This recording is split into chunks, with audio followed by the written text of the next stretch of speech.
Hello students, welcome to our economics class. In this video, we talk about steps and strategies for sustainable development. In previous video, we talk about sustainable development, what is the meaning of sustainable development and features of sustainable development.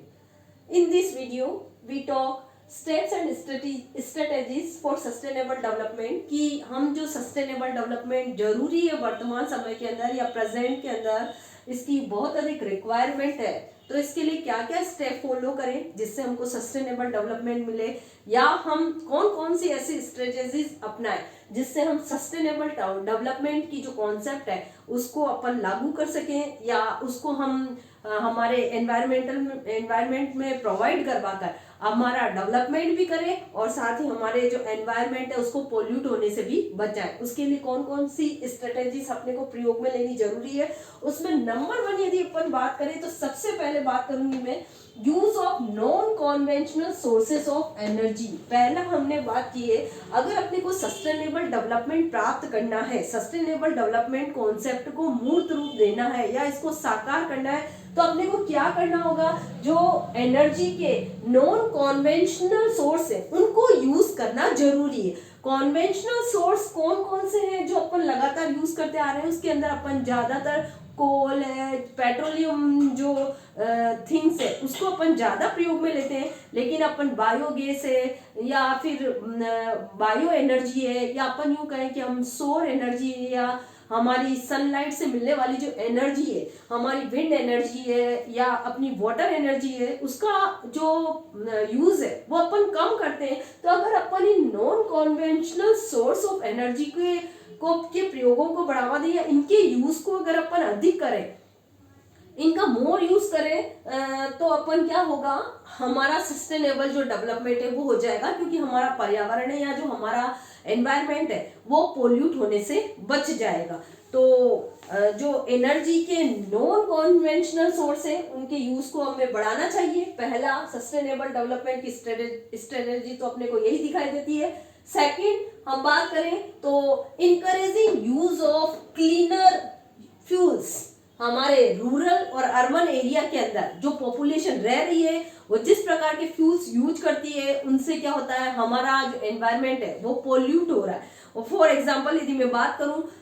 उन house holds की जो rural area के अंदर रह रहे हैं वो generally किसको यूज करते हैं, देखिए वो यूज करते हैं वुड को यूज करते हैं, डंग जो केक होता है उसको यूज करते हैं, अदर जो बायोमास है उसको यूज करते हैं। तो इन सब जो थिंग्स है उनके कंजप्शन का जो प्रभाव है या इनके कंजप्शन से क्या होता है, हमारा जो एनवायरमेंट है उसके ऊपर नेगेटिव इम्पैक्ट होते हैं। तो अगर हम रूरल एरिया में रहने वाले लोगों को लिक्विड पेट्रोलियम गैस या एलपीजी के प्रयोग को बढ़ावा दें तो क्या होगा, इससे हमारे जो एनवायरमेंट है उस पर पॉजिटिव इफेक्ट आएंगे, क्योंकि तब हमारी जो CO2 है हमारे एनवायरमेंट के अंदर कम हो जाएगी या अन्य प्रकार की जो हार्मफुल गैसेस है वो प्रोवाइड नहीं हो पाएगी और हमारा जो एनवायरमेंट है वो नीट एंड क्लीन बन जाएगा। इसे ऐसे ही देखिए, यदि अपन अर्बन एरिया के अंदर जो पॉपुलेशन रह रही है, अगर अपन उनको भी थोड़ा बताएं कि अगर वो CNG से चलने वाले व्हीकल्स का प्रयोग करें या फिर ऐसी चीजों को प्रयोग में न ले जो व्यक्ति बड़े बड़े महानगरों में रहते हैं या बड़े अर्बन एरियाज में रहते हैं, अगर वे अपने जो मेडिकल फैसिलिटीज है उनको प्रचुर मात्रा में ले या फिर अपने जो मोटर से चलने वाले विभिन्न प्रकार के व्हीकल्स हैं उनका यूज कम करें और CNG से चलने वाले मोटर सिस्टम को यदि वे बढ़ाएं तो शायद हम अपने एनवायरमेंट को पोल्यूट होने से बचा सकते हैं। तो सेकंड स्ट्रेटेजी अपन ने देखी, encouraging use of cleaner fuels. चाहे व्यक्ति रूरल एरिया में रह रहा हो या अर्बन एरिया में रह रहा हो, यदि उसका एटीट्यूड ऐसा होगा कि वो नीट एंड क्लीन या हमारे जो एनवायरमेंट है उसको नीट और क्लीन बनाए रखने के लिए जो फ्यूल्स जरूरी है उनका यदि वो यूज करता है, तो शायद हम अपने सस्टेनेबल डेवलपमेंट की जो कॉन्सेप्ट है उसको हम पूर्ण कर पाएंगे और हमारी इकोनॉमी की ग्रोथ रेट को अपन बढ़ा सकेंगे। थर्ड, यदि मैं बात करूं तो विंड पावर की, हमें हवा के अंदर जो पावर है उसको यूज करना चाहिए। जहां हाई रेट से विंड चलती है वहां यदि अगर अपन वायु से निकलने वाली जो शक्ति है, या अपन उस कहें कि उस पावर को अपन क्या कर सकते हैं, एनर्जी में चेंज कर सकते हैं। जैसे आपने पवन चक्की का नाम सुना होगा, वो किससे चलती है, विभिन्न प्रकार की जो पवन चक्कीज है वो विंड से चलती है। तो विंड पावर का प्रयोग करके भी अपन क्या करते हैं, हाई इलेक्ट्रिसिटी को अपने कंट्री को प्रोवाइड करवा सकते हैं, और इसका हमारे एनवायरमेंट पर भी कोई नेगेटिव इम्पैक्ट नहीं होगा। तो जिन क्षेत्रों के अंदर तेज हवाएं बहती है वहां हम अपनी विंड एनर्जी को प्रयोग में लें, और विंड एनर्जी का प्रयोग करके अपने पर्यावरण पर जो नेगेटिव इम्पैक्ट हो रहे हैं उसको अपन बचा सकते हैं और उसको नीट और क्लीन बना सकते हैं। टरबाइन की सहायता से भी विंड एनर्जी का प्रयोग किया जा सकता है। उसके बाद यदि मैं बात करूं फोर्थ स्ट्रेटेजीज जो हमारे सस्टेनेबल डेवलपमेंट की जरूरी है, वो है solar power through photovoltaic sales. जो फोटोवोल्टिक सेल होते हैं हम उनके यूज को बढ़ावा दें, क्योंकि फोटोवोल्टिक सेल से क्या कर सकते हैं, हम अपनी जो सोलर पावर है उसको इलेक्ट्रिसिटी में चेंज कर सकते हैं। जो फोटोवोल्टिक सेल होते हैं उनकी ये फीचर्स होती है कि उनकी सहायता से अपन क्या कर सकते हैं, सोलर पावर को किस में चेंज कर सकते हैं, इलेक्ट्रिसिटी में परिवर्तित कर सकते हैं। तो एक और हमारी सनलाइट का यूज होगा, वहीं दूसरी ओर क्या होगा, हमारे एनवायरमेंट पर जो नेगेटिव इम्पैक्ट आ रहे हैं वो खत्म हो जाएंगे। हमारे एनवायरमेंट में CO2 कम हो जाएगी, क्योंकि अन्य प्रकार के जो इलेक्ट्रिक जो भी यंत्र है या मशीनरीज है उनसे हमारी क्या होती है, एनवायरमेंट के अंदर CO2 या अपन यूं कहें कि MnO2 इस प्रकार की जो हानिकारक गैसें होती है, कार्बन मोनोऑक्साइड है, तो वो अगर प्रोवाइड हम करवा रहे हैं हमारे एनवायरमेंट के अंदर, तो उससे क्या हो रहा है, हमारा जो एनवायरमेंट है वो पोल्यूट हो रहा है। उसको बचाने के लिए हम फोटोवोल्टिक सेलों के प्रयोग को बढ़ावा दें। ये भी हमारी स्ट्रेटेजी है सस्टेनेबल डेवलपमेंट को प्राप्त करने के लिए। उसके बाद में अगर हम बात करें तो पांचवा जो स्ट्रेटेजी अपने को यूज करनी होगी सस्टेनेबल डेवलपमेंट के लिए, वो setting mini hydel plants.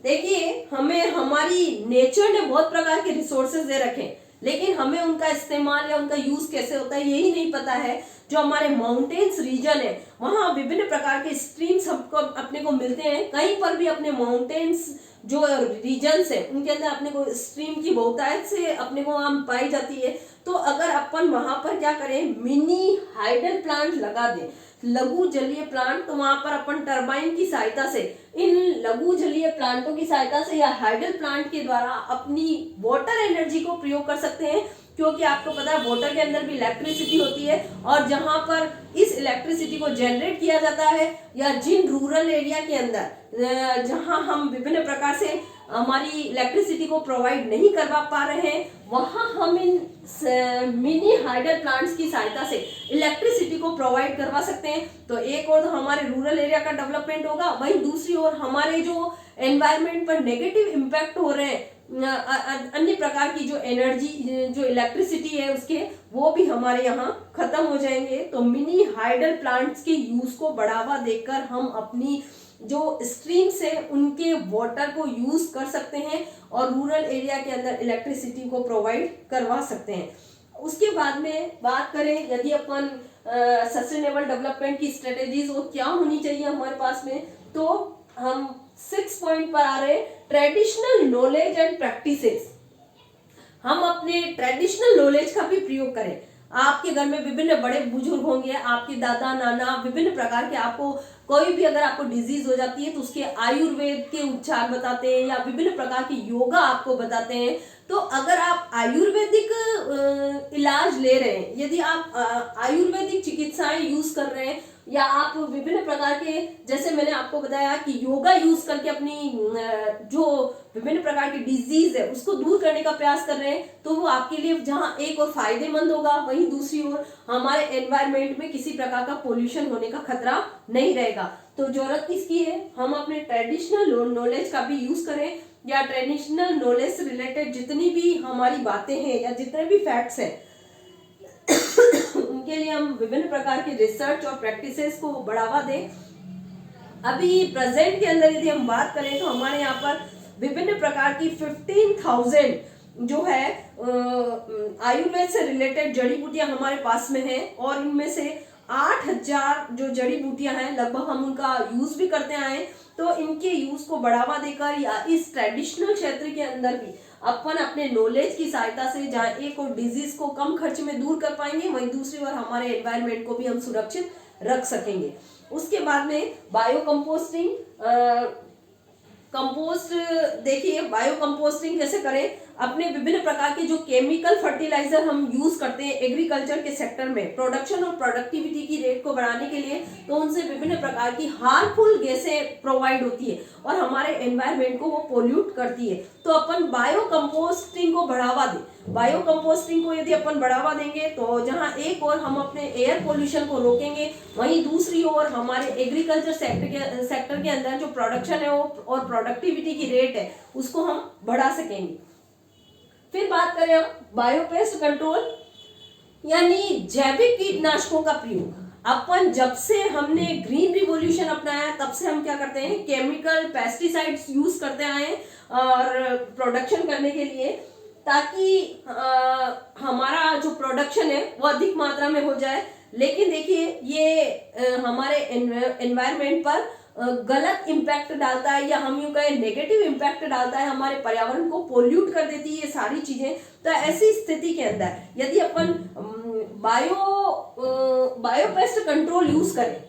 Biopest control इसके अंदर अपन विभिन्न प्रकार के वेरियस बर्ड्स एंड एनिमल्स को शामिल कर सकते हैं। फॉर एग्जांपल स्नेक्स है, रैबिट है, लिजार्ड है, पिकॉक है। अगर अपन इनको हमारे फार्म हाउस या हमारे जहाँ पर फील्ड बने हुए एग्रीकल्चर के वहां ले जाकर छोड़ दें तो शायद हमारे जो केमिकल पेस्टिसाइड्स है उनको अपने को यूज नहीं करना होगा। हमारे जो छोटे छोटे कीड़े हैं वो अपने आप ही इनकी सहायता से खत्म हो जाएंगे और हमारे प्रोडक्शन और प्रोडक्टिविटी की जो रेट्स आएगी एग्रीकल्चर सेक्टर के अंदर तो वो भी बढ़ेगी। तो एग्रीकल्चर सेक्टर में अपन बायो कंपोस्टिंग के साथ साथ बायोपेस्ट कंट्रोल यूज करें तो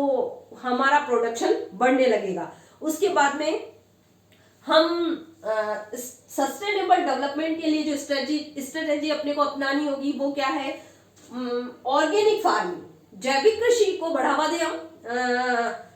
जैविक कृषि के अंदर क्या होता है, सारी चीजें जैसे जितने भी हम फर्टिलाइजर यूज करेंगे या जितने भी प्रकार के सीड्स या पेस्टिसाइड्स यूज करेंगे वो कैसे प्रकार के होंगे, बायोटिक प्रकार के होंगे, जिनसे हमारी जितनी भी प्रकार की क्रॉप्स है उनको कोई न तो हानि होगी, साथ ही हमारे जो लैंड है या हम कहें जो हमारी मिट्टी है उसकी जो प्रोडक्टिविटी और प्रोडक्शन की रेट है वो बढ़ जाएगी या उनका प्रोडक्शन बढ़ने लगेगा। तो अपन एग्रीकल्चर के सेक्टर में किसको बढ़ावा दें, ऑर्गेनिक फार्मिंग को बढ़ावा दें, ताकि इनसे रिलेटेड यदि हम फर्टिलाइजर्स या इंसेक्टिसाइड्स और पेस्टिसाइड यूज करेंगे तो प्रोडक्शन बढ़ेगा और हमारा जो एनवायरनमेंट है वो पोल्यूट होने से बच जाएगा। तो आवश्यकता है ऑर्गेनिक फार्मिंग की। और लास्ट यदि मैं स्ट्रेटेजी बताऊं सस्टेनेबल डेवलपमेंट के लिए, अदर मेजर्स करके हम उनको एक शॉर्ट में देख लेंगे कि अपने को क्या करना चाहिए कि जितने भी वेस्टेज निकलते हैं, हम प्रोडक्शन का क्षेत्र लें या कंजप्शन का क्षेत्र लें, हमारे यहाँ पर विभिन्न प्रकार के वेस्ट निकलते हैं, इन वेस्टेज का रिसाइकलिंग कर दें तो शायद हम इनकी सहायता से कंपोस्ट और मैन्यूर बनाकर अपन इनको वापस से यूज कर सकते हैं और पर्यावरण या हमारे एनवायरनमेंट को पोल्यूट होने से बचा सकते हैं। और हमारे जो पॉपुलेशन यहाँ रह रही है इंडिया के अंदर, यदि हम उनमें एक अवेयरनेस क्रिएट करें कि हमें अपने एनवायरनमेंट को पोल्यूट होने से बचाना है तो शायद वे भी इस दौड़ में आगे आएंगे और अपने एनवायरनमेंट के प्रति वे क्या करेंगे, अवेयर रहेंगे, उसको नीट और क्लीन बनाने में अपना योगदान देंगे या हमारे एनवायरनमेंट के अंदर जितने रिसोर्स हैं उनको बचाने का वे पूरा प्रयास करेंगे। तो हम कह सकते हैं कि एक तो हम अपनी पॉपुलेशन को अवेयर करके, दूसरा हमारे जितने भी वेस्टेज निकलते हैं उनको रिसाइकलिंग के द्वारा कंपोस्ट बनाकर उनका यूज कर सकते हैं। साथ ही अपन ऑर्गेनिक फार्मिंग को बढ़ावा देकर जिसके अंदर विभिन्न प्रकार के फर्टिलाइजर या जितने भी इंसेक्टिसाइड्स यूज किए जाएंगे या जितने भी प्रकार के पेस्टिसाइड यूज किए जाएंगे वो बायो कंपोस्ट होंगे या बायोपेस्ट कंट्रोल के माध्यम से अपन जितना भी हमारा सस्टेनेबल डेवलपमेंट है उसको अपन प्राप्त कर सकेंगे। आज की क्लास में हमने पढ़ा सस्टेनेबल डेवलपमेंट के लिए क्या क्या स्ट्रेटेजीज होनी चाहिए। तो अपन जो एनर्जी के नॉन कॉन्वेंशनल सोर्स है, जिसके अंदर अपन सोलर एनर्जी, बायो एनर्जी या अन्य प्रकार की विंड एनर्जी, और जो हमारी विंड एनर्जी के साथ साथ हम पढ़ते हैं इसके अंदर किस किस से अपन एनर्जी प्रोवाइड करवा सकते हैं। सनलाइट की सहायता से एनर्जी प्रोवाइड करवाई जा सकती है। तो अपन उन गैसों का या उनका प्रयोग करें, हमारे रूरल और अर्बन एरिया में रहने वाले जो पॉपुलेशन है उसको अपन हमारे एनवायरनमेंट के प्रति सचेत करें, उनको अवेयर करें कि किस प्रकार हम उनको पोल्यूट होने से अपन उनको बचा सकते हैं। अगर वे विभिन्न प्रकार के नीट एंड क्लीन फ्यूल्स का यूज करेंगे तो क्या होगा, एनवायरनमेंट पर जो नेगेटिव इम्पैक्ट आ रहे हैं वो खत्म हो जाएंगे और सस्टेनेबल डेवलपमेंट हमारा होना प्रारंभ हो जाएगा। उसके बाद में जहां पर छोटे छोटे झरने विभिन्न तेज धार के साथ बहते हैं, उन स्ट्रीम्स पर अपन क्या कर सकते हैं, सेटिंग कर सकते हैं मिनी हाइडल प्लांट्स की, और वहां पर टरबाइन चलाकर हम इलेक्ट्रिसिटी प्रोवाइड करवा सकते हैं। ऐसे ही हम ट्रेडिशनल नॉलेज और प्रैक्टिसेस को बढ़ाकर भी सस्टेनेबल डेवलपमेंट की जो स्ट्रेटेजी है उसको प्राप्त कर सकेंगे या उस कॉन्सेप्ट को पूरा करने में अपना योगदान दे सकेंगे। आज के वीडियो में इतना ही। इसी के साथ ही हमारा लेसन भी कंप्लीट होता है। Okay, thank you.